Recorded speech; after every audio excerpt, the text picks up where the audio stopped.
Bonjour à toutes et à tous, bienvenue pour cette table ronde, dispositif de captation, quelle régulation pour une technologie d'enquête des plus intrusives. C'est le thème de cette session avec 4 intervenants que je remercie d'être ici. David Groux, vous êtes CTO et Senior Precise Director chez Google Cloud Security. Guilhem Giraud, vous êtes fondateur de Redixio. Roland Corr, vous êtes consultant indépendant dans le domaine de la sécurité des télécoms. Et Eric Botorel, vous êtes député des Côtes d'Armor. Alors je vous propose dans un premier temps de définir ce qu'est un dispositif de captation. Je vais commencer avec vous, David. Est-ce que vous pourriez nous faire une description de cet écosystème assez vaste autour des dispositifs de captation? Oui, tout à fait. Bonjour à tous. Désolé pour la voix un petit peu éraillée de fin de semaine au FIC. Mais en tout cas, avec un grand plaisir d'être ici parmi vous pour traiter de ce sujet. Donc, quand on parle de l'écosystème, de l'ensemble de l'écosystème autour des dispositifs de captation, on est vraiment dans l'idée des entreprises qui peuvent travailler sur ces différents sujets, les personas, comme on peut les appeler, qui vont travailler notamment sur la recherche de zero day et la capacité de revendre les zero day, donc des failles exploitables et utilisables par ces entreprises. Et on appelle aussi ça communément et assez régulièrement des CSV, Commercial Surveillance Vendor, qui ont cette capacité d'aller vendre un certain nombre d'outillages, d'options sur les différents marchés. Donc on les observe beaucoup, on documente énormément de choses autour d'eux, on a plusieurs livres blancs qui ont été documentés sur leurs activités à travers le monde. Quelques-uns d'entre eux tirent la couverture médiatique, mais il existe un écosystème assez large. Et on a une dernière partie de l'écosystème dont on parle assez peu, en tout cas.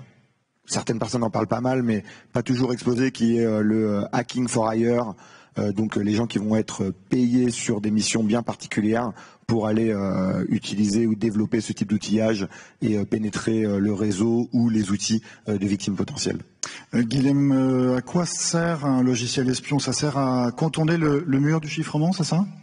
Alors oui, exactement. Bonjour à tous. On parle de logiciel espion de manière assez péjorative. Hein. Ça recrute tout un ensemble de techniques et de produits commerciaux. Il faut quand même rappeler que l'utilisation de ces logiciels est interdite par la loi, tout simplement parce qu'en France, le code pénal dispose que tout citoyen a droit au respect de sa vie privée et qu'on est donc sur des régimes exceptionnels qui permettent aux forces de l'ordre d'utiliser ces outils. Et c'est donc essentiellement des outils qui permettent aux agents habilités, à travers des services et des sociétés habilitées, à accéder à ce qui se trouve sur un téléphone. Donc effectivement, comme on a vu la prolifération depuis le milieu des années 2000 de ce qu'on appelle les OTT, les over the top, les services qui permettent de communiquer de façon assez libre et donc chiffrée, on a aujourd'hui beaucoup de suspects dans de très nombreuses affaires qui utilisent ces services et qui se mettent à l'abri de la bonne vieille écoute. Et donc pour les services, il y a que ce recours pour accéder directement sur le téléphone aux données avant même qu'elles soient chiffrées par quelconque dispositif. Eric Botorel, vous êtes député, je le rappelle. C'est un sujet que vous suivez de près? Oui, comme d'autres, mais ça fait partie des sujets qu'on suit de près dans la sphère de l'écosystème numérique.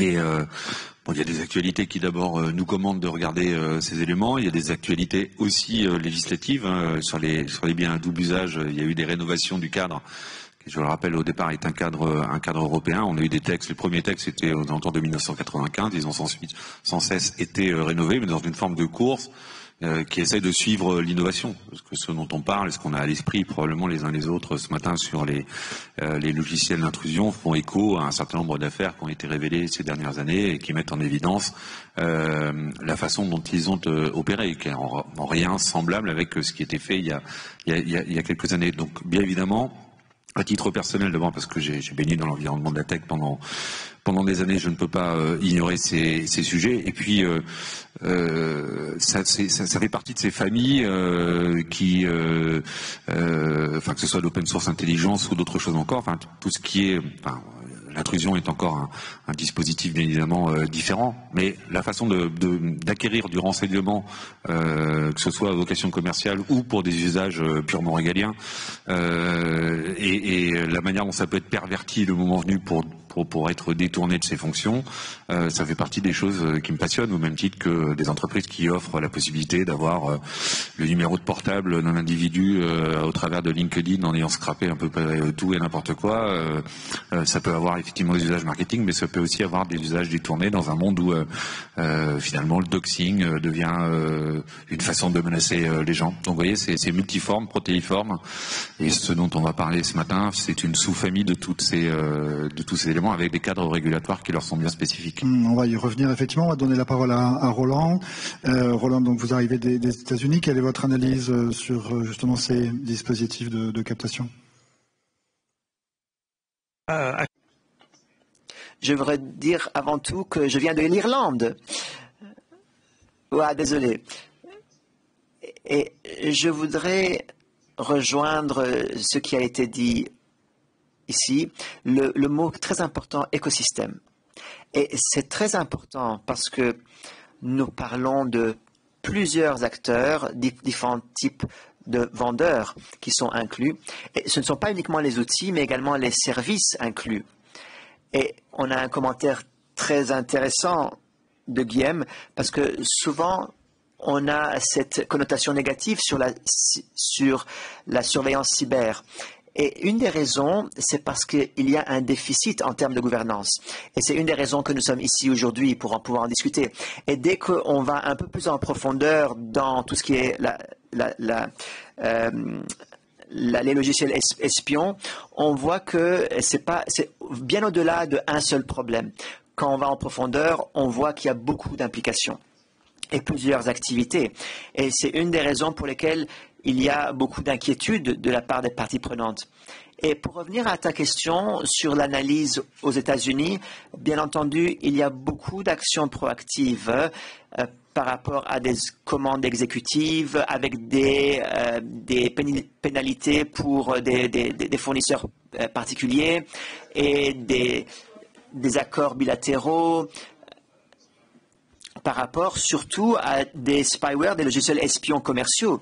Et aux États-Unis, bien entendu, c'est vraiment un problème qui est à la table des décisionnaires aux États-Unis. Même si le cadre d'action national, du point de vue légal, est un peu en arrière là-dessus. Et en Europe, c'est un peu différent parce que parfois la législation est un peu en avance. Mais l'action est un peu en retrait, au contraire des États-Unis. Un petit élément sur ce qui vient d'être dit, notamment sur la notion d'écosystème qu'on n'a pas abordé au départ, en tout cas un élément qu'on peut rajouter, c'est aussi l'impact financier ou l'intérêt financier de cet écosystème. On a notamment publié dans un des rapports le consortium Itelexia qui a fait ou qui a été victime de fuites de devis. On parle par exemple pour un outil d'espionnage, donc un spyware particulier en modèle 0 clic ou 1 clic, sans rentrer trop dans le type de détail d'outillage, de facturation aux alentours de 8 millions de dollars à l'année, avec derrière des options. Donc on est sur des entreprises qui sont commerciales et qui montent un catalogue d'options et de capacités.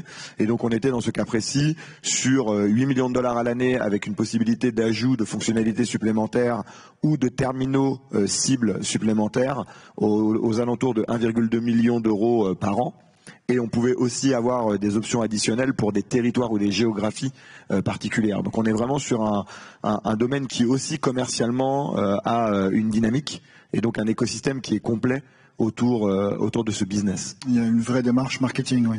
Juste avant une question suivante, je suis tout à fait d'accord et ça me permet de pointer du doigt un aspect qui est parfaitement méconnu du grand public, c'est que ce type de modèle économique fait en sorte que le coût marginal d'une écoute par logiciel espion est quasi nul. C'est-à-dire que l'investissement se fait au départ, les sommes sont assez importantes, y compris pour le fabricant qui lui doit investir des sommes également assez importantes.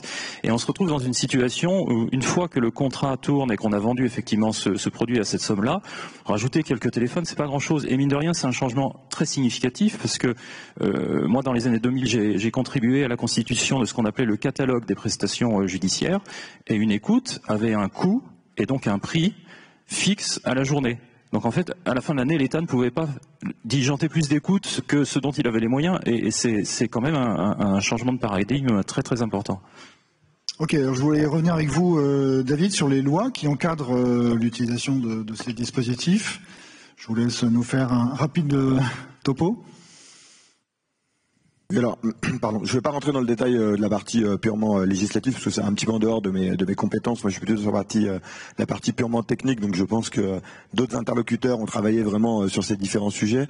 Ça a été mis en introduction. Je pense que moi, l'élément que je vais en ressortir, c'est qu'aujourd'hui, notamment pour l'Europe et la France, on a un certain nombre de cadres législatifs qui permettent de définir quelles sont les limites et les utilisations des différents usages de ces dispositifs de captation, et qu'aujourd'hui il y a des travaux qui ont déjà été faits, qui sont encore en cours, qui évoluent au fur et à mesure des capacités techniques.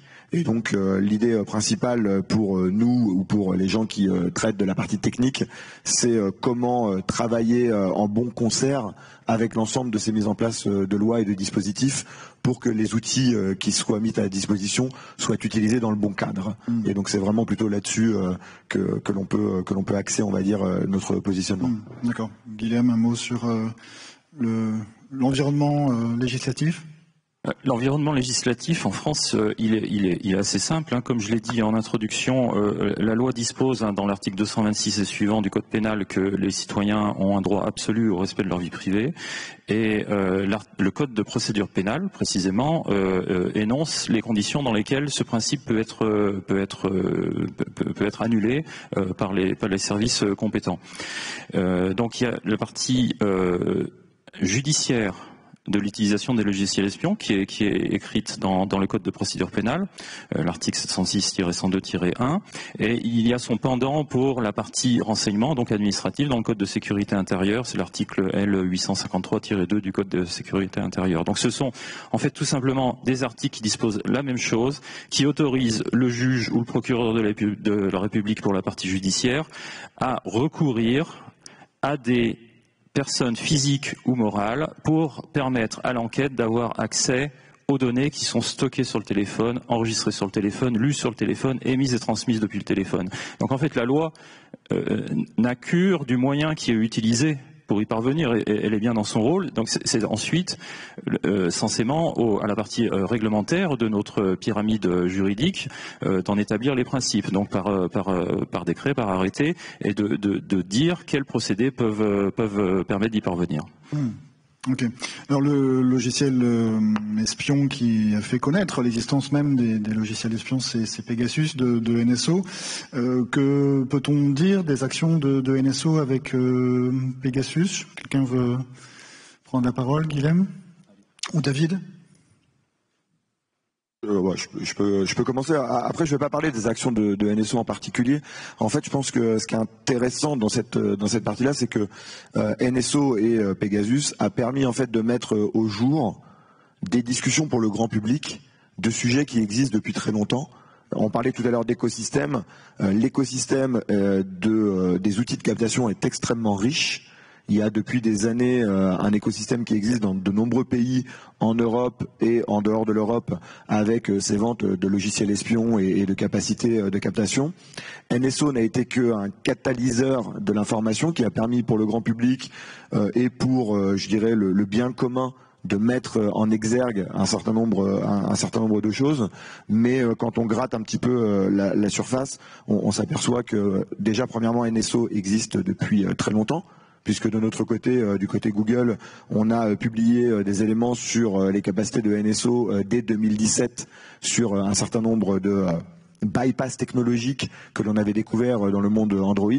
Donc c'est quelque chose qui est 2017, on est à 8 ans en arrière, donc on a déjà une existence qui est relativement longue. Et puis l'idée, comme je le disais auparavant, d'avoir un grand nombre d'autres sociétés qui existent, ici en Europe, en Asie aussi, qui est un domaine, ou en tout cas une géographie sur laquelle on regarde assez peu, mais qui est extrêmement active sur les outils de captation, notamment au niveau du Pakistan et de l'Inde, qui ont des sociétés dédiées à ces activités-là.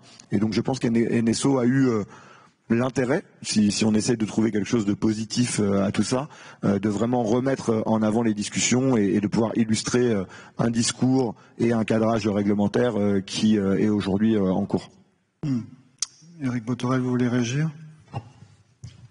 Je pense que ça a été quand même pas mal documenté.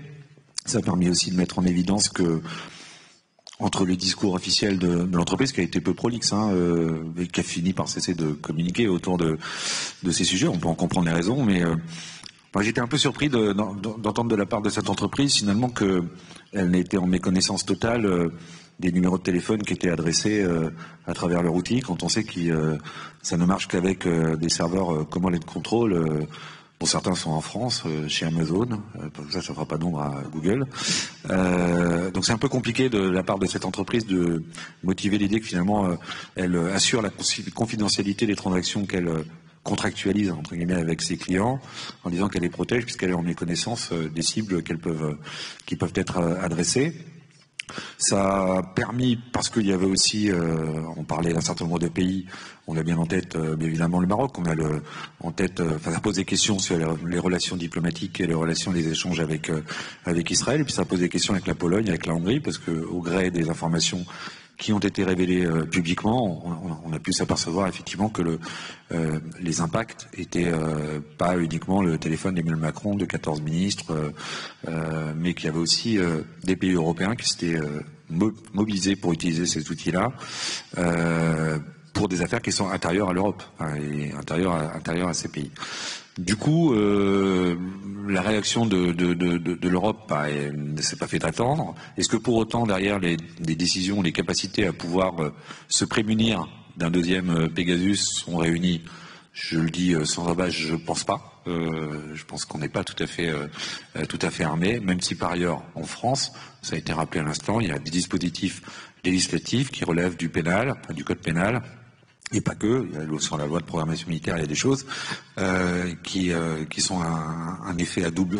Enfin, là aussi, il y a un double usage. En fait, c'est à la fois on protège les potentielles victimes. C'est-à-dire que d'un côté, on a une doctrine sur le droit à la dignité, l'intimité, etc. Et de l'autre côté, on a aussi une caractérisation de ce que sont les infractions possibles d'intrusion dans des systèmes automatisés. Donc, je pense qu'on a un dispositif qui est plutôt robuste. On sait que face à nous, on aura des entreprises dont on détournera forcément l'objet initial de l'outil pour en faire quelque chose qui rentre dans le champ des choses qui sont infractionnelles. Elles tenteront de s'adapter pour essayer de pas. Elles n'ont aucune raison de faire ça aux yeux du grand public. Et voilà pour faire peut-être un petit résumé sur ce que je peux avoir tiré comme enseignement de l'affaire Pegasus. Roland, vous voulez réagir également? I would agree with, Je suis d'accord avec David. Et mes collègues disent que le plus important de ce discours est les allégations de l'utilisation négative de Pegasus, c'est que ça a permis de mettre de la lumière sur cette question, mais également le besoin de pouvoir avoir plus de visibilité de quelle est l'utilisation légitime des logiciels espions, d'avoir une assurance sur les contrôles appropriés. Et donc, ça va à la question de la juridiction et la loi, et comment la loi peut gouverner l'utilisation des logiciels espions. Parce qu'il y a un élément national, comme ce qu'on a dit ici, mais il y a également une dimension internationale. Comme ça a été dit par les superviseurs de l'Union européenne et plusieurs agences, que les lois européennes couvrent l'utilisation des logiciels espions. Et il y a bien entendu des droits de vie privée qui sont impliqués également. Et tout ce qui est attaché à ça. Et le besoin d'avoir des contrôles et de gouvernance. Et ce sont des grandes questions. Et le discours autour NSO et de Pegasus nous a aidé à avoir ça comme un sujet de discours continu par les parties prenantes de manière continue. Et comme j'ai dit avant, c'est pas une question uniquement de logiciels espions, mais les mêmes questions sont posées par toutes les parties prenantes qui travaillent sur l'Union européenne, les Nations Unies sur l'intervention cyber et tout ce qui est les interventions pour le travail par rapport aux garde-fous là-dessus. Donc, je ne veux pas dire que c'est impossible d'y arriver, mais c'est important on espère de souligner quelques zones où on doit avoir un progrès dans le futur. Pas seulement mettre de la lumière dessus, mais comme on peut voir une lumière à la fin du tunnel en termes de gouvernance par rapport aux logiciels espions. Suite à l'affaire Pegasus, la commission PEGA a été demandée et créée par le Parlement européen, qui a fait un certain nombre de recommandations pour la Commission. Elle demande la mise en place de garde-fous. Qu'est-ce que vous en pensez ? Oui, j'en pense que du bien, réponse courte. Je précise que j'ai eu une expérience privilégiée avec NSO et Pegasus, puisque en tant que consultant spécialiste du sujet, j'ai été mandaté il y a quelques années par un service régalien du Moyen-Orient quant à la pertinence de l'acquisition de cette solution, précisément. J'avais rendu un avis négatif et je pense qu'ils en ont eu rien à faire. Mais tout ça pour vous dire que moi je considère Pegasus comme un accident industriel du domaine de la surveillance, parce que tout le monde s'accordera à dire que les gens de NSO sont des gens compétents et sont pas plus malhonnêtes que vous et moi. En revanche, c'est vraiment un cas emblématique de comment on peut faire déraper une entreprise quand c'est le politique qui demande à tout prix des effets diplomatiques sur le plan international. Donc la société effectivement n'a pas fait beaucoup de commentaires sur la question, mais il apparaît à peu près évident que l'intense travail commercial de NSO combiné à la diplomatie du pays hôte de NSO avait pour commande de débloquer des situations diplomatiques avec tout un tas de pays qui y sont arrivés. Et c'est tout le problème, c'est quand on a comme ça des entreprises stratégiques qui travaillent sur des biens qui ont quand même des impacts très importants sur les libertés individuelles, comme ce qui s'est passé au moment où on a désespérément cherché des preuves de l'existence d'armes de destruction massive en Irak. C'était exactement la même chose. On a demandé un travail qui dépassait largement le cadre de l'entreprise. Et le résultat qu'on a obtenu, c'est qu'on a un produit qui a proliféré, et qui a eu des impacts extrêmement... Et non seulement ça, c'est que tout l'argumentaire développé dans ce contexte-là par les cadres commerciaux de NSO a tendu à faire accroire aux prospects qu'ils pourraient tout faire, tout faire avec ce produit et quelque part à se jouer des garde-fous précisément. Donc et c'est exactement ce que la commission PEGA a trouvé en Europe aussi, avec des procédés qui sont arrivés en contradiction totale avec tous les principes démocratiques, notamment en Pologne, en Espagne aussi dans une certaine mesure, en Hongrie évidemment. Et la commission PEGA a débouché sur un ensemble de recommandations compilées dans un texte adopté en session plénière en 2023, en mai ou en juin, je me souviens pas, le texte 244 de l'année 2023. Et aujourd'hui, ce texte est un peu en souffrance parce qu'on est tous dans l'attente des échéances législatives européennes. C'est à la Commission européenne qui a été rendu destinataire de ce texte de prendre l'initiative législative. On peut avoir espoir que quelque chose se passe. Je tiens à mentionner qu'il y a actuellement une initiative en Pologne pour aller un peu plus loin dans les investigations du fait de l'alternance qui a été produite par les dernières échéances électorales, et qu'on peut peut-être espérer une impulsion par un ou plusieurs États membres de manière à remettre le sujet sur le dessus de la table. Voilà. David, vous vouliez réagir ? Oui, je voulais juste, déjà de la même manière, c'est, je dirais, extrêmement positif dans la démarche, et je pense que le niveau du cadre européen est au bon niveau, même s'il faut garder après des capacités de chaque État à prendre des décisions et à normer ou en tout cas à cadrer l'ensemble des usages. On a parlé pas mal jusqu'à maintenant de NSO, de Pegasus. Je pense qu'il y a un autre sujet qui est, ou en tout cas un autre élément qui est sorti dans la presse et qui aussi montre la dérive de l'usage de ces outils de captation et qui peut avoir de l'intérêt en termes de réflexion de cadre réglementaire, c'est notamment la fuite d'informations de la société Aisun en Chine, pour laquelle il y a eu énormément de documents qui ont été partagés et commentés, et où l'on voit clairement l'utilisation de manière massive d'outils de captation et de capacités d'utilisation de failles 0 day, et là dans un cadre complètement dérégulé, avec une idée plutôt d'observation massive de la population, de ciblage très massif des belligérants ou des personnes qui pourraient être contre une idée X ou Y. Et donc l'équilibre de regarder aussi ce qui s'est fait ailleurs, autre que NSO, peut apporter aussi de la valeur à la réflexion. En tout cas pour la partie Pega, on est dans, je dirais, la bonne réflexion, la bonne visée de mise en place de garde-fous. Eric Boterel.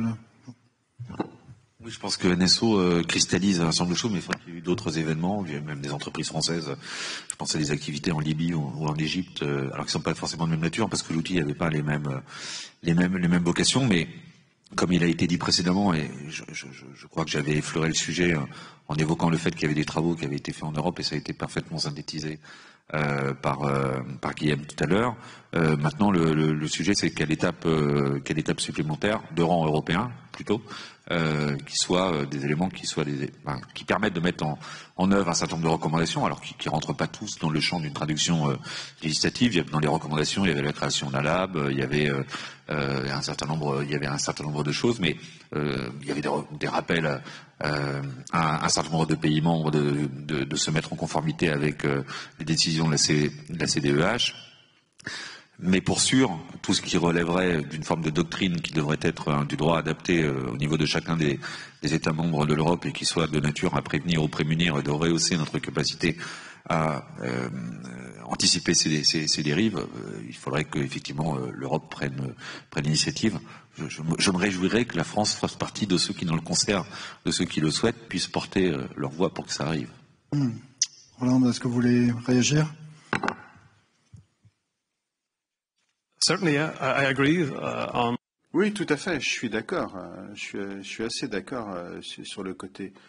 L'impact positif du travail du comité, la commission Pega, parce que normalement, c'est arrêté la dernière fois, le milieu de l'année dernière, après le rapport, mais en fait, ça continue parce qu'il y a des appels à action qui sont tout à fait d'actualité.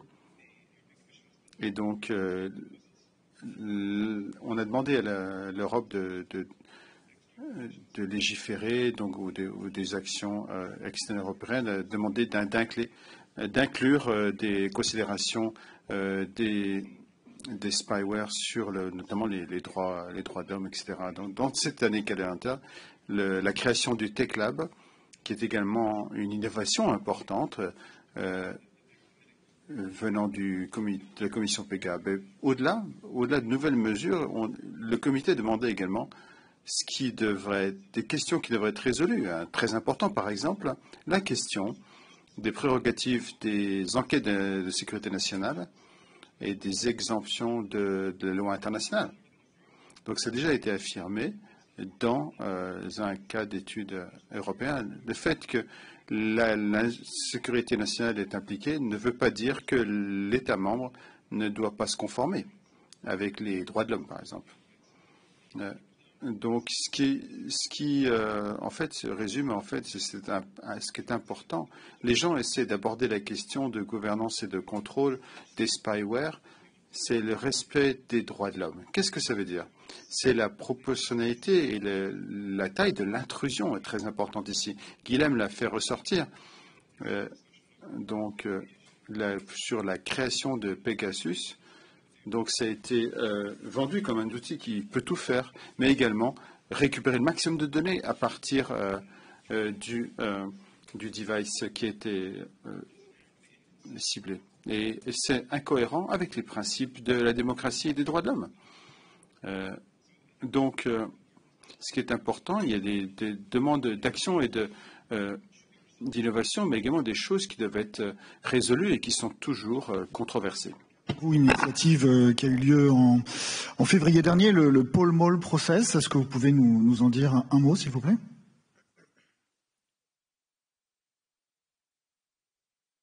Oui, alors un mot rapide sur le sujet, c'est vraiment, je pense, une des bonnes initiatives de faire travailler le secteur public et le secteur privé en collaboration. Il y a eu pas mal de monde impliqué dans les discussions, puisqu'il y avait 35 pays, incluant la France, le Royaume-Uni, les États-Unis, ainsi qu'un certain nombre de on les appelle les géants de la technologie, donc on peut s'inclure dedans chez Google, avec l'idée principale de pouvoir trouver et de pouvoir discuter sur les règles à mettre en place, la transparence à mettre en place, les responsabilités qui vont avec l'ensemble des éléments que l'on peut développer. Et donc c'est vraiment dans cette philosophie de transparence et de partage d'informations qu'ont été menés ce type de travaux. Alors là, c'est une initiative, comme vous venez de le préciser, qui est public-privé, mais finalement, la question, elle a déjà été un peu traitée dans les réponses précédentes, mais finalement, est-ce que les États membres ne doivent pas se saisir du sujet et contribuer véritablement à une initiative communautaire efficace, au risque de voir un durcissement des conditions d'emploi de la captation, ou à l'inverse, adopter une prudente attitude de mise en avant du principe de sécurité nationale, ce qui reviendrait à un statu quo. Guilhem, votre réaction là-dessus ? Oui. Alors effectivement, peut-être avant de répondre à votre question, il est bon de faire apparaître un phénomène qui peut échapper, mais quand on a le nez dedans, c'est vraiment frappant. On parle ici de cyberrenseignement, de techniques de cyberrenseignement. Nous sommes au FIC, le salon des spécialistes de la cybersécurité. On peut se dire cybersécurité et cyberrenseignement, c'est à peu près la même chose. Eh bien, il se trouve que les logiciels espions se trouvent exactement à l'endroit où il y a une forme de zone de friction entre les deux.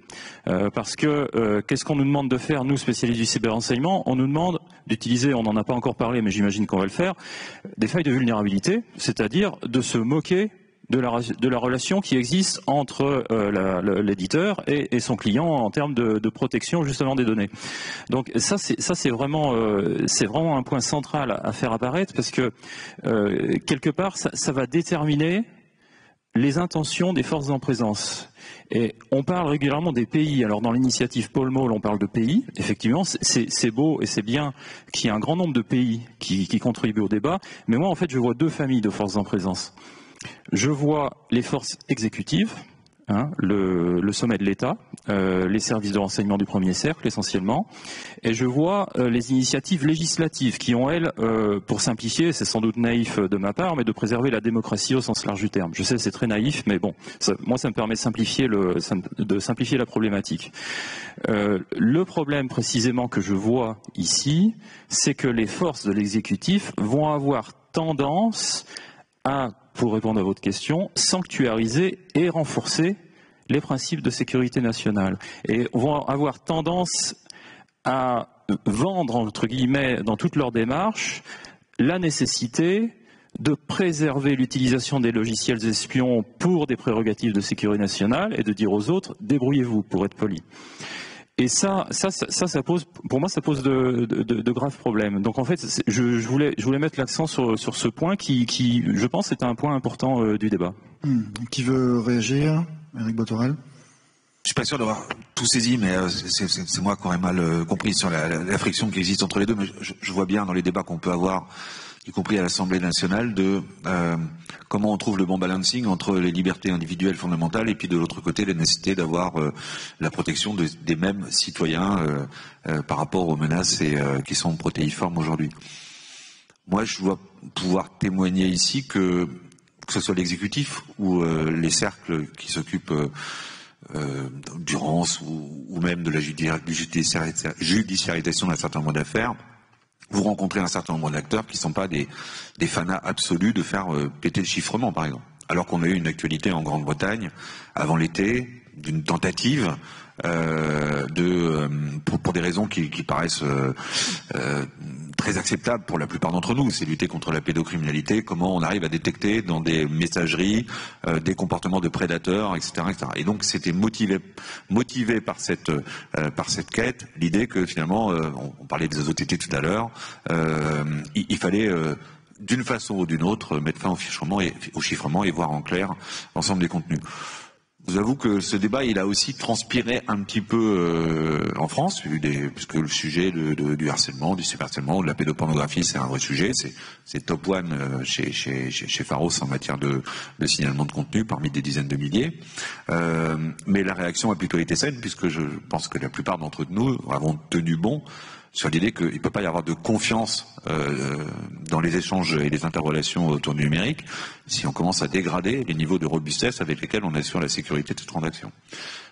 Voilà peut-être par élément complémentaire la façon de réconcilier à la fois la sécurité et en même temps la protection des utilisateurs, mais c'est à chaque fois un chemin qui est un chemin assez étroit et une ligne de crête qui finit par se réduire. Oui, alors juste pour... vous avez raison, on peut effectivement parler de ligne de crête, moi j'appelle ça une zone de friction. Je vais vous dire pourquoi, c'est très simple. Sur mon fil LinkedIn, moi je suis spécialiste du cyberrenseignement, j'en fais pas mystère, et je suis connecté avec plein de spécialistes de cybersécurité. Ça fait plusieurs semaines que je vois des posts de spécialistes de cybersécurité expliquer que le logiciel espion, c'est mal, avec un jugement réellement moral sur le sujet. Pourquoi ? Parce que le cyberrenseignement se permet de casser ce lien de confiance qui existe de facto entre l'éditeur et son utilisateur. C'est pour ça que je dis que c'est une zone de friction, parce qu'elle fait apparaître vraiment une contradiction qu'il va falloir, une équation qu'il va falloir résoudre. Si on veut avancer, il va falloir résoudre cette équation. Et les failles de vulnérabilité sont au centre de cette équation. C'est pour ça que je parle de zone de friction, en fait. Voilà. Allez-y David, oui. Oui, j'allais dire, en fait, vous avez tout à fait raison. Sur la zone de friction ou sur la zone de crête et la création de la confiance, je pense que la vraie discussion autour de tout ça, c'est la finalité de l'usage qui va impacter cette notion de confiance. C'est-à-dire que du côté éditeur, développeur de logiciels, on a dans notre mission de créer la confiance avec les utilisateurs avec lesquels on travaille. Et donc nous, nos équipes vont avoir comme volonté de lutter contre l'exploitation de zero day, ou en tout cas contre leur existence au maximum, par le défaut ou par le design du développement ou par l'anticipation de la réaction sur une découverte. Et ça va être notre métier de création de confiance avec nos utilisateurs.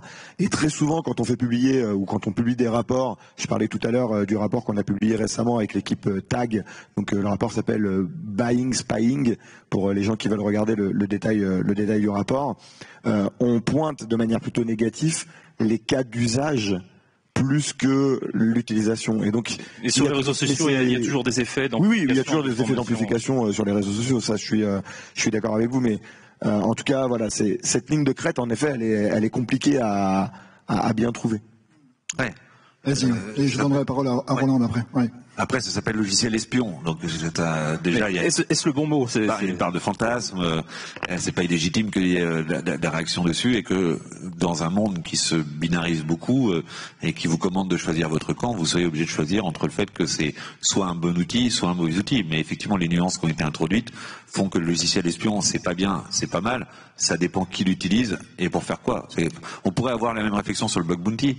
Enfin, si les mecs sont récompensés pour trouver des failles et que ça s'arrête là, c'est très bien. Mais il y a aussi des gens qui font entre guillemets du bug bounty tous les jours en ce moment, sauf qu'ils prennent zéro récompense, et que la seule récompense qu'ils prennent, c'est essayer de commercialiser les outils qu'ils ont mis en œuvre, soit pour faire du DDoS, soit pour faire autre chose, etc. Et donc, le débat que l'on a ce matin sur les logiciels espions, il vaut pour bien des sujets, même si effectivement il a un aspect un peu plus régalien, notamment quand on parle de renseignement. Je vais juste rebondir avant de redonner la parole à Roland, mais parce que c'est un bon exemple pour le bug bounty, et je reviens sur ce que je disais tout à l'heure pour ressortir du focus NSO. Dans le leak iSoon, donc en Chine, on a cette notion qui est apparue dans les documents qui ont été leakés, notamment sur la mise en place de bug bounty locaux pour réutiliser les failles trouvées à mauvais escient. Et donc là, on a typiquement ce que disait Eric il y a quelques instants, cet usage qui peut être extrêmement positif, le bug bounty, mais qui est amené vers un usage qui n'a rien à voir avec l'origine, qui était dans ce cas-là l'utilisation pour la création de logiciels espions pour traquer de la population. On va donner la parole à Roland pour une réaction. Thank you. Merci. Je vais rebondir sur ce commentaire, c'est sur le développement des spyware. On n'en a pas parlé encore. Et la question de confiance également. Je pense que c'est des choses très importantes et je voudrais faire ressortir le fait que le développement dans cette partie de l'écosystème, c'est une zone où il faut prendre en compte dans le processus Paul Moore, le fait que ça regarde vers l'avenir et pas uniquement les incidents, mais se projette une augmentation pour l'avenir. Mais sur la question et le lien en fait de la confiance, qu'est-ce que les États membres doivent faire pour prendre en compte l'idée pour faire évoluer le paradigme dans leur cadre et utiliser la gouvernance de spyware? Tout à fait, tout à fait.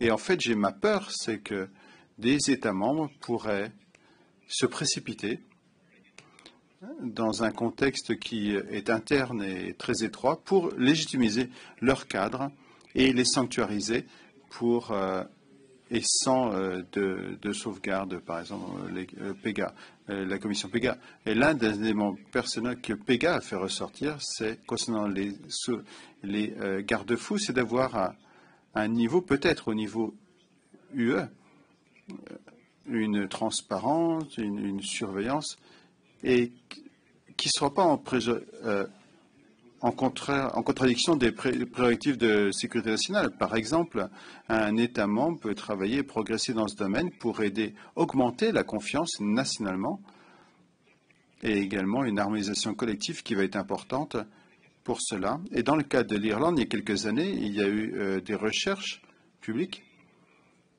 sur les efforts de la Commission de protection des données pour voir le contexte de surveillance. Et en Irlande, il y a uniquement un accès limité sur le contenu des matériaux qui n'étaient pas disponibles.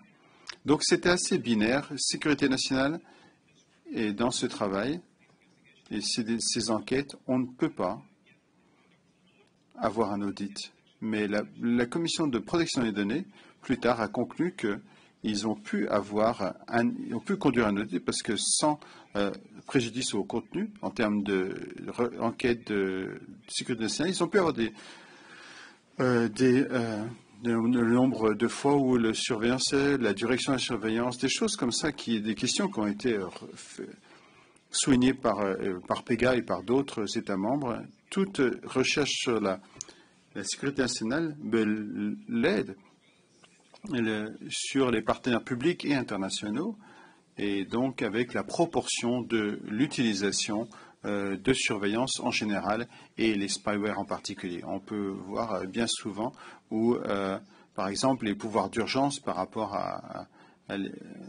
au contraire de l'urgence. Donc, ce sont des exemples d'actions que les États membres peuvent faire pour augmenter la confiance, un besoin d'harmonisation. Par exemple, en termes de ce qui a été exposé après en tant que garde-fou. Tous les États membres n'ont pas ces experts pour faire cela. Peut-être il faut augmenter les compétences dans les États membres. Peut-être d'ailleurs une coopération entre les États membres. Certains ont une surveillance du Parlement, d'autres non. Donc une discussion, un discours sur cela et à quoi pourrait ressembler l'harmonisation. Et je pense que c'est devrait être fait par les États membres à court terme. Brièvement, je voulais revenir avec vous, David, sur un point précis. Est-ce que les éditeurs d'applications, WhatsApp, Signal, Telegram, Google, Apple, etc., est-ce qu'ils peuvent jouer un rôle pour aider les États dans leur lutte contre la cybercriminalité? Je pense que la réponse est relativement simple. On a tous un rôle à jouer. Et notre rôle, il va être dicté par le cadre réglementaire associé à ce que l'on fait et à la manière dont on travaille. Donc aujourd'hui, l'idée qui a déjà été abordée précédemment sur la transparence, le partage et l'application de la loi, c'est clairement le point de positionnement que l'on a, tout en gardant la confiance utilisateur, qui est notre mission première. Et donc on revient sur cette notion de ligne de crête ou de friction, si je suis sur ma gauche ou sur ma droite, selon les choix. Mais nous, notre travail va être d'être sur cette ligne et de répondre à nos utilisateurs et aux contraintes légales que l'on a à suivre. Et de participer au débat en apportant souvent un regard aussi technique sur les éléments que l'on manipule et que l'on utilise. Guilhem. Ouais. Bon, je vais me permettre d'être en désaccord avec vous. Par l'exemple, la société éditrice de Telegram a a longtemps fait la publicité qu'elle ne déférerait jamais aux demandes de la justice pour désanonymiser des utilisateurs. Je crois que c'est une position qu'elle a réussi à tenir jusqu'en 2022 à peu près. Après quoi, elle a commencé à le faire selon son bon vouloir, en fait. C'est-à-dire dans les cas précisément, monsieur le député, de pédocriminalité. Pourquoi ? Parce que moi je considère qu'il y a une considération morale qui vient interférer avec l'effectivité des dispositifs précisément. Ils le font quand il s'agit, en quelque sorte, et c'est relativement cynique ce que je vais dire, mais de préserver leur image, tout simplement. Et ça me permet de pointer vers un autre débat. Vous savez certainement qu'en ce moment, il y a une commission d'enquête du Sénat spécialement constituée pour enquêter sur l'effectivité de la lutte contre le narcotrafic. Et il apparaît que dans ce système où en fait, moi, je constate, après bon, j'en forge une opinion, je constate que des considérations morales viennent impacter nos dispositifs. La lutte contre le narcotrafic, c'est un peu le parent pauvre dans tout ça, c'est-à-dire que finalement c'est pas sexy pour personne de lutter contre le narcotrafic et qu'on se retrouve avec des moyens qui ne sont pas à la hauteur de ce qui devrait être et moi je suis de ceux qui considèrent qu'aujourd'hui la lutte contre le narcotrafic c'est la mère de toutes les batailles en France parce que on a précisément dans des enclaves de notre République une substitution des institutions de l'État par des groupes criminels, notamment sur la matière sociale, qui viennent distribuer de l'argent autour d'eux, comme le font les groupes au Proche-Orient. Et c'est l'embryon d'un narco-État. Désolé d'avoir fait une incursion dans un autre domaine, mais c'est voilà. D'abord, je pense que ça fait écho à un très bon ouvrage qui a été écrit par un écrivain italien qui s'appelle Les Ingénieurs du Chaos, qui fait la démonstration que finalement la criminalité était sur la toile et puis finalement elle va investiguer les champs qui sont plutôt des relations one-to-one que sont les messageries. La chance qu'on a, c'est que je pense que le Digital Services Act, là où peut-être Durov pense qu'il n'est pas concerné par le sujet, il va l'être parce qu'il a les channels publics, parce que voilà, on peut pas considérer Telegram comme uniquement un outil de messagerie qui échapperait aux obligations qui sont faites aux plateformes de réseaux sociaux. Et moi, je le dis en tant que parlementaire français, il n'y a aucune raison que il n'y a pas que Telegram, on peut parler de Signal, on peut parler des autres. Mais il se trouve que sur Telegram, il y a effectivement du narcotrafic. Sur Telegram, il y a de l'apologie de théories nazies. On trouve de tout. Alors, vous avez raison de rappeler que en 2015, Durov avait pris le choix de déplatformiser, par exemple, tout ce qui était apologie de Daesh. Mais après que Daesh ait pu prospérer, de nouveau aujourd'hui, dans les différentes franchises qui peuvent exister, susceptibles de faire du prosélytisme autour du djihad violent ou de l'islam radical ou du terrorisme islamiste trouve encore sa place sur Telegram. Telegram a eu un rôle pivot le 7 octobre sur la diffusion des images qui étaient à la fois les images captées par les combattants du Hamas ou les soldats du Hamas ou leurs affiliés. Et ça, la puissance publique ne l'ignore pas. La chaîne judiciaire non plus. Donc je fais partie de ceux qui pensent que nous ne pourrons pas assainir les internets si on n'embarque pas des acteurs qui sont des acteurs majeurs aujourd'hui dans la chaîne de transmission des informations.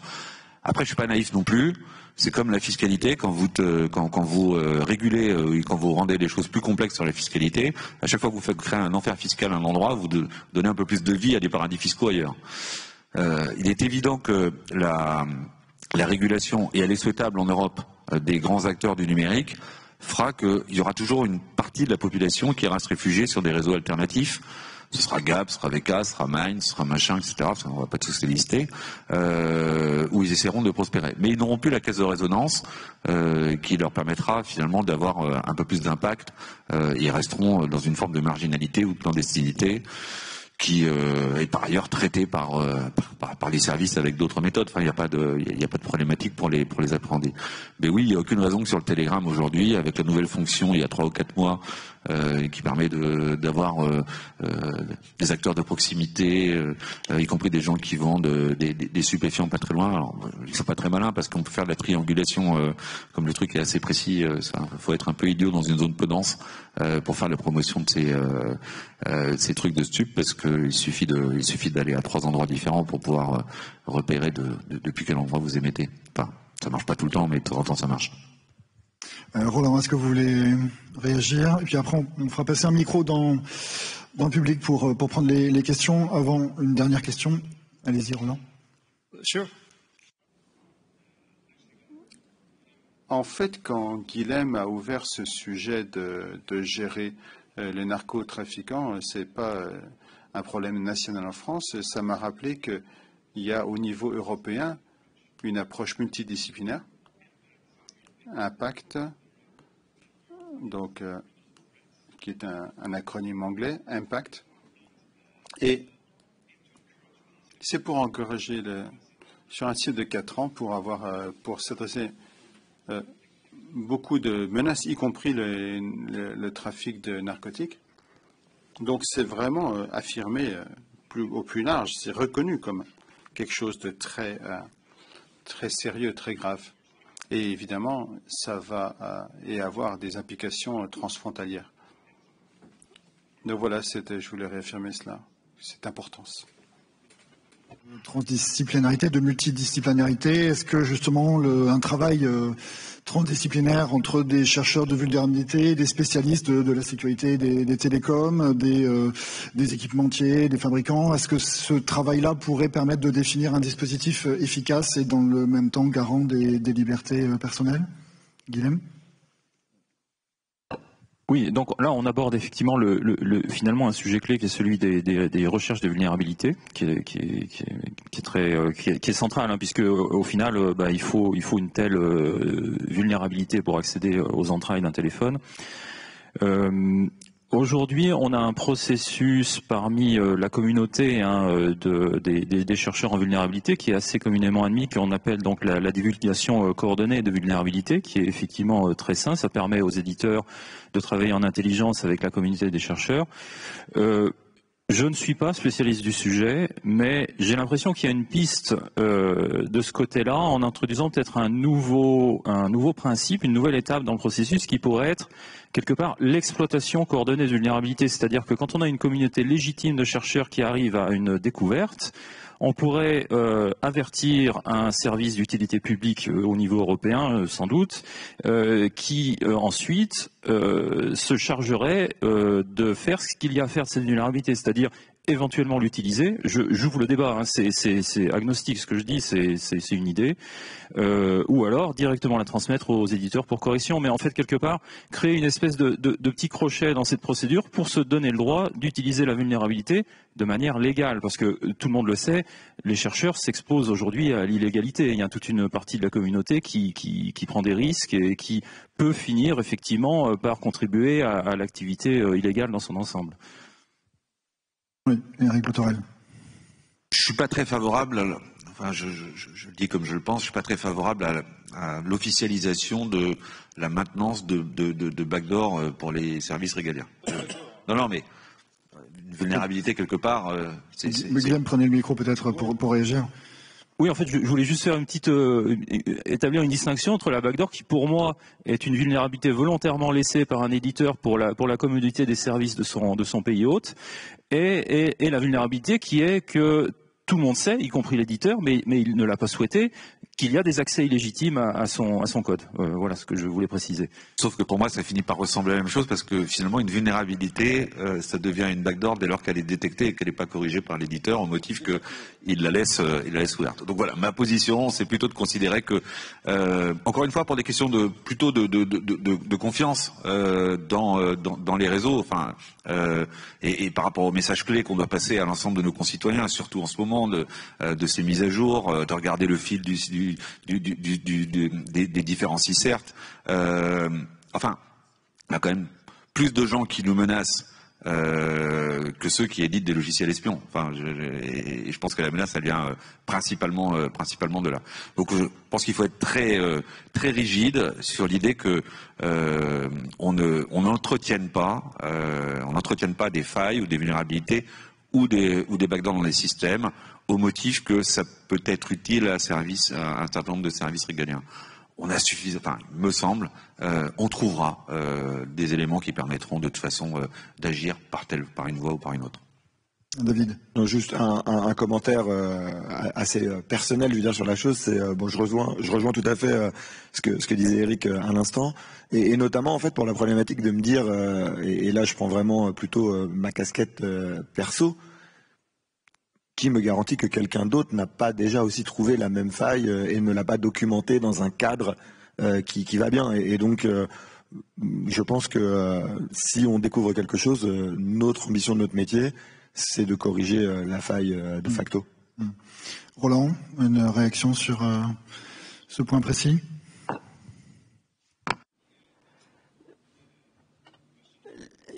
La question de la conception d'un cadre efficace, c'est plus qu'un élément d'ingénieur et de configuration et de logiciel espion. C'est important. Quand on veut mettre en place des garde-fous, c'est difficile de s'imaginer au niveau de la conception. Bien entendu, c'est une des tensions et des paradoxes, comme disait Guilhem, c'est que c'est facile à définir des garde-fous quand vous êtes à la fin du langage de la mesure. Mais parfois, c'est un peu trop tard.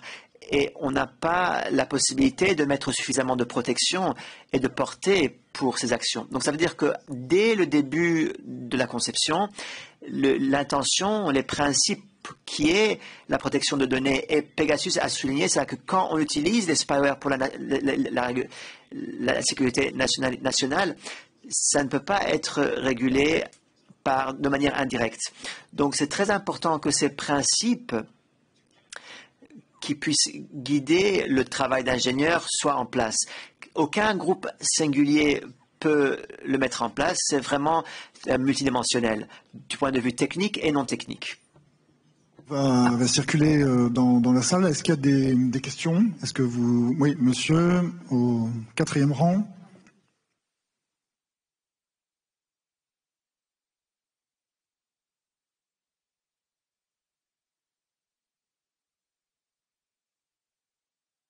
Bonjour.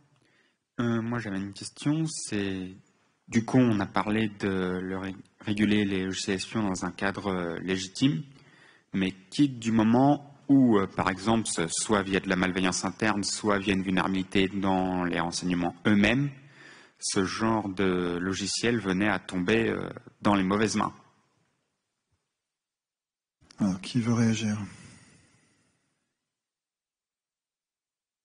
Guilhem. Il y a des garde-fous dont on n'a pas parlé jusqu'à présent, qui sont les commissions de contrôle de ces sujets-là, qui ont un rôle. En France, on a la CNCTR, la Commission nationale de contrôle des techniques de renseignement, qui est compétente pour non seulement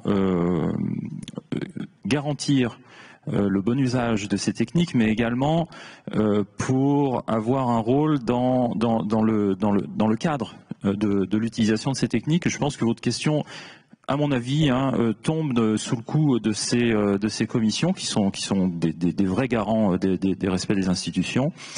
Et notamment, je sais qu'il y a de nombreux projets de modernisation de la CNCTR pour une plus grande effectivité de ce service, avec un accès en temps réel sur ce qui se passe, et notamment dans l'utilisation de ces outils-là. Donc ça permettrait d'une part dans la plus grande partie des cas de se prémunir de ce que vous dites, et d'une manière générale, alors c'est connexe, mais j'en profite pour parler de ce que moi je promeus. Dans le cadre justement des travaux de la commission PEGA, j'ai proposé que l'utilisation des logiciels espions s'aligne sur celle des écoutes en France. Alors je ne sais pas si vous le savez, mais il y a un organe de l'ETSI qui s'appelle précisément ETSI-LI pour Lawful Intercept, qui depuis 30 ans en fait normalise du point de vue technique comment doivent être utilisées les écoutes traditionnelles, celles qui sont réalisées par les opérateurs. Et il y a un cadre technique et normatif très puissant qui notamment inscrit des numéros sur toutes les écoutes, de sorte qu'il y a une traçabilité. Et moi, ce que j'aimerais promouvoir quand les travaux de la commission reprendront, c'est qu'on mette en place ce même système pour les logiciels espions, de manière à ce que quand on trouve un logiciel espion sur un téléphone, c'est un travail qui a été fait, hein, notamment par les journalistes au moment de l'affaire Pega, mais il y a aussi d'autres sociétés qui le font, on trouve ce numéro inscrit en filigrane quelque part et on puisse tracer et donc imputer la responsabilité de l'opération. Et en cas de non-imputabilité, je pense qu'on devrait définir des sanctions pénales très très graves pour dissuader les gens justement de faire une utilisation de ces logiciels de manière sauvage. Voilà. Ouais, je suis aligné sur ce qui vient d'être dit. Je pense qu'on a une doctrine en termes d'interception de sécurité, parce que en termes d'écoute, c'est un peu daté maintenant. Non, mais je fais partie de cette génération aussi, mais comme on appelle plutôt ça des IS aujourd'hui, et elles répondent à des obligations, notamment au contrôle des juges, etc., des quotas qui sont donnés par un certain. Enfin, je rentre pas dans les détails pour un certain nombre de services, mais en tout cas, c'est pas le Far West ou l'open bar qu'on a pu connaître à une époque. Là-dessus, il y a un champ législatif réglementaire qui est venu nourrir les choses. Ceci dit, par rapport au débat, il y a eu des débats récents à l'Assemblée nationale sur l'anonymat, y compris dans les rangs de la majorité à laquelle j'appartiens, des gens qui souhaitaient par exemple qu'on ne puisse pas s'inscrire sur un réseau social sans avoir décliné son identité. Enfin, je fais court. Moi, je fais partie de ceux qui ont réagi par rapport à ça pour de multiples raisons. Mais parmi les raisons, je me disais, il peut toujours y avoir quelqu'un de malveillant, y compris au sein d'un service de police, qui peut faire le raccourci entre et informer quelqu'un de l'extérieur, etc., etc. Même si, je le dis ici, il y a une confiance absolue dans les fonctionnaires de police, nos militaires de la gendarmerie et tous les services qui sont associés. Je pense que de ce point de vue, notre pays est plutôt exemplaire sur la façon dont les règles sont respectées par les forces de l'ordre sur la conduite des investigations qui sont menées. Mais le risque existe. Le risque le plus flagrant, c'est celui des leaks, finalement, parce qu'on a quand même eu quelques leaks récents. Je ne sais pas si celui de Twitter est totalement avéré, mais enfin, il y a eu celui de Meta avant. Je pense que ce serait un vrai danger. Mais sur les IS, et probablement que sur la partie intrusion, ça mériterait, si ce n'est pas d'ailleurs sur le champ de l'intrusion, qu'on ait un parallélisme des formes avec d'autres éléments qui permettent d'agir en journée. Allez, on va prendre une autre question, monsieur là-bas. Bonjour à vous, merci pour l'intervention. J'ai une petite question plutôt pour avoir votre avis sur une chose. Au-dessus en fait de tout ça, malgré tout, il y a l'être humain en fait. Donc l'être humain avec ses compétences dans ses domaines d'activité. Comment en fait on peut vraiment réussir à répondre à ce genre de questions quand les intérêts des uns et des autres, quels que soient les domaines d'activité, ils divergent? Est-ce que ça paraît pas difficile de trouver des consensus en fait sur cette question ou sur d'autres? Quand on l'a dit, M. Giraud l'a dit un petit peu tout à l'heure sur l'exemple de Telegram, les intérêts des uns et des autres dans un même métier ou dans un même domaine de compétences peuvent diverger.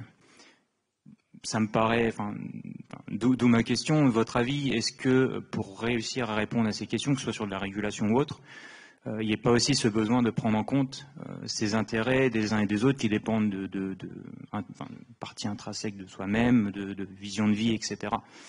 Ce qui peut expliquer aussi les difficultés dans notre monde et pas que dans la cybersécurité pour répondre à ce genre de questions. Si les intérêts des uns et des autres vont à droite et à gauche, comment on peut trouver des réponses en fin de compte pour le bien commun en fonction de la définition du bien commun pour chacun? Je vais répondre, je vais commencer, après je laisse aller. Moi, de mon côté, la réponse est relativement simple, elle s'appelle la loi.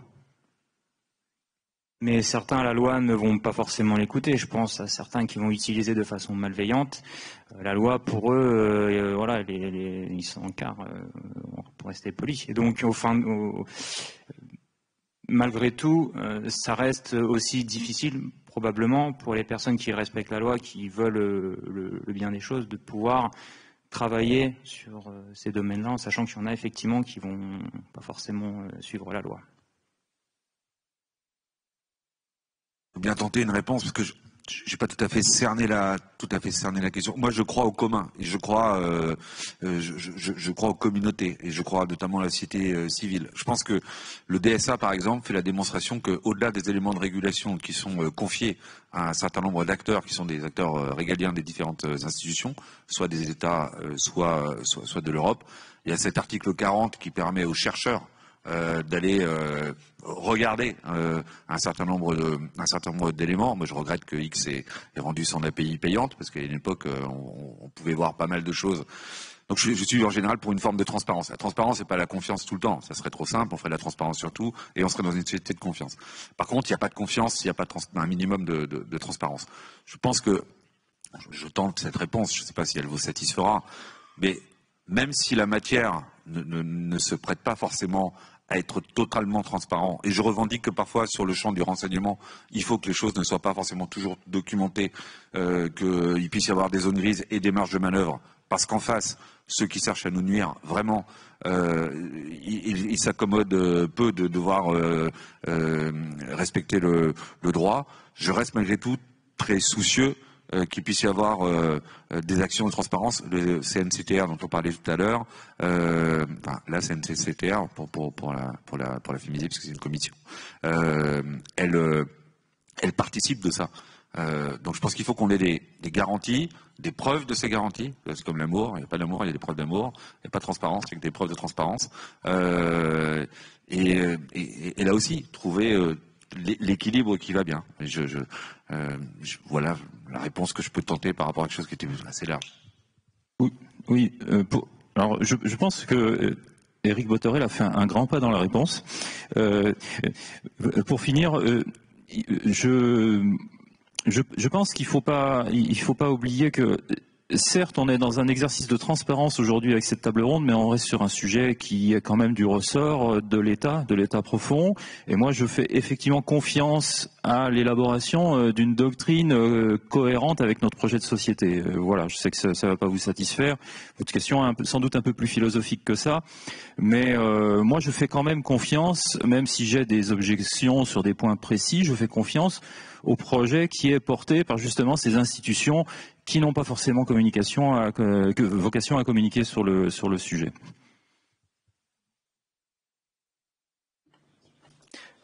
Je peux essayer de répondre aux deux questions parce que elles vont vers... Vous savez, les vulnérabilités peuvent être achetées ou prises en compte par quelqu'un qui est malveillant. Et dans un des scénarios à risque, dans une des questions, c'est que qu'est-ce qui se passe si les vulnérabilités sont vendues à un mauvais acteur?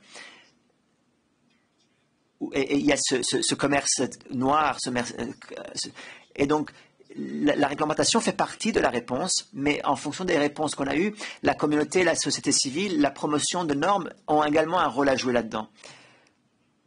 Et en plus,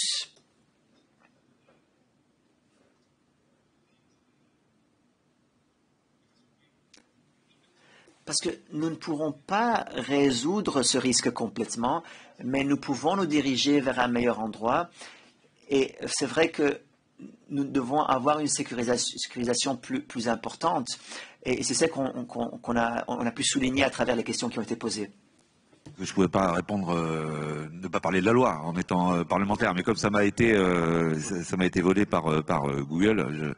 Mais bien évidemment que l'ensemble des fonctionnaires de police et des militaires de la gendarmerie et tous ceux qui concourent à lutter contre les mésusages finalement agissent dans le cadre de la loi. Et le parlementaire que je suis depuis 6 ans observe que ce soit à l'occasion de la LOPMI ou de la loi de programmation militaire, je vous assure que les débats à l'Assemblée nationale sont riches, équilibrés et aboutissent à des choses équilibrées en matière de cas d'usage qui sont permissifs pour les services régaliens. Ouais. Donc, pour compléter, la LOPMJ aussi qui avait été soumise en novembre et qui a abouti à la censure par le Conseil constitutionnel, précisément sur le cas des logiciels espions, pour leur utilisation dans le cadre de l'activation du micro à distance sur le téléphone. La géologue, en fait. Voilà, et juste donc la matière est vivante. La matière est vivante au niveau parlementaire. Parlementaire et les garanties du Conseil constitutionnel qui est vigilant en la matière et qui a pour ces raisons, et notamment de respect du droit constitutionnel, limiter par rapport au champ initial tel qu'il a été prévu par le droit, des accessibilités qui se limitent simplement aux aspects de géolocalisation. Donc on a quand même un arsenal institutionnel solide. On peut le contester, le challenger, considérer qu'il va trop loin dans la réduction des libertés individuelles parfois, ou considérer qu'il donne trop de marge de manœuvre aux services régaliens. C'est un débat qui est passionnant dans un pays comme le nôtre. Mais pour autant, je pense qu'on fait la démonstration qu'on est plutôt équilibré au quotidien. Très bien, merci beaucoup à nos 4 intervenants. Merci à vous dans la salle et également à distance. Vous étiez connectés aussi en ligne. Et je crois qu'on peut vous applaudir pour la qualité des débats. Merci beaucoup.